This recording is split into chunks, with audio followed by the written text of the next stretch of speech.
हरे कृष्ण। श्रीमन्नारायणीयं दशकं 85। ततो मगधबुभृता चिरनिरोधसङ्क्लेशितं शताष्टकयुतायुतद्वितयमीश भूमिभृताम् अनाथशरणाय ते कमपि पुरुषं प्राहिणोद् अयाचत समागधक्षपणमेव किं भूयसा इयासुरभिमागधं तदनु नारदोदीरिताद् युधिष्ठिरमखोद्यमादुभयकार्यपर्याकुलः विरुद्धजयिनोद्भरादुभयसिद्धिरित्युद्धवेशशंसुषि निजैः समं पुरमियेथ युधिष्ठिरीम् अशेषदयितायुते त्वयि समागते धर्मजो विजित्य सहजैर्महीं भवदपाङ्गसंवर्धितैः श्रियं निरुपमां वहन्नः भक्तदासायितं भवन्तमयिमागधे प्रहितवान् स भीमार्जुनं गिरिव्रजपुरं गतास्तदनु देवयोऽयं त्रयो यया च समरोत्सवं द्विजमिषेण तं मागधम् अपूर्णसुकृतं त्वमुं पवनजेन सङ्ग्रामयन् निरीक्ष्य सह जिष्णुना त्वमपि राजयुध्वा स्थितः अशान्तसमरोद्धतं विटपपाटना संज्ञया निपात्य जरसस्सुतं पवनजेन निष्पाटितं विमोच्य नृपतीन्मुदा समनुगृह्य भक्तिं परां दिदेशितगतस्पृहानपि च धर्मगुप्त्यै भुवः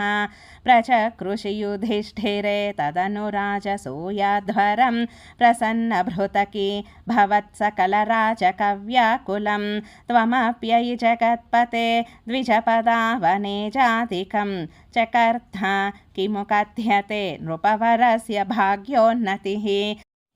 ततः सवनकर्मणि प्रवरमग्रय पूजाविधिं विचार्य सह देववागनुगतः स धर्मात्मजः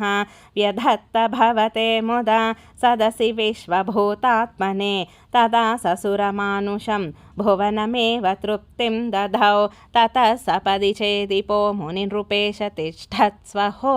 सभाजयति को जडः पशुपदुर्दुरूटं वटुम् इति त्वयि सदुर्वचो विततिमुद्वमन्नासनाद् उदापतदुदायुधः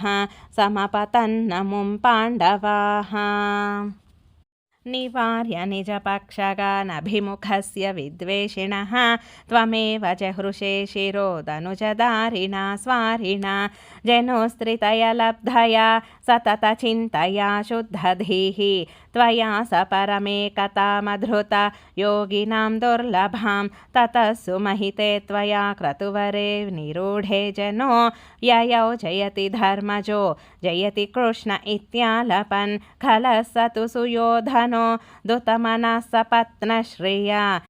मयार्पितसभामुखे स्थलजलभ्रमादभ्रमीत् तदा हसितमुत्थितं द्रुपदनन्दना भीमयोः अपाङ्गकलया विभो किमपि तावदुजृम्भयन् धराभरनिराकृतौ सपदि नाम बीजं वपन् जनार्दनमरुत्पुरी निलय पाहि मामामयात्। श्रीकृष्णाय परब्रह्मणे नमः। नारायण अखिलगुरो भगवन्नमस्ते।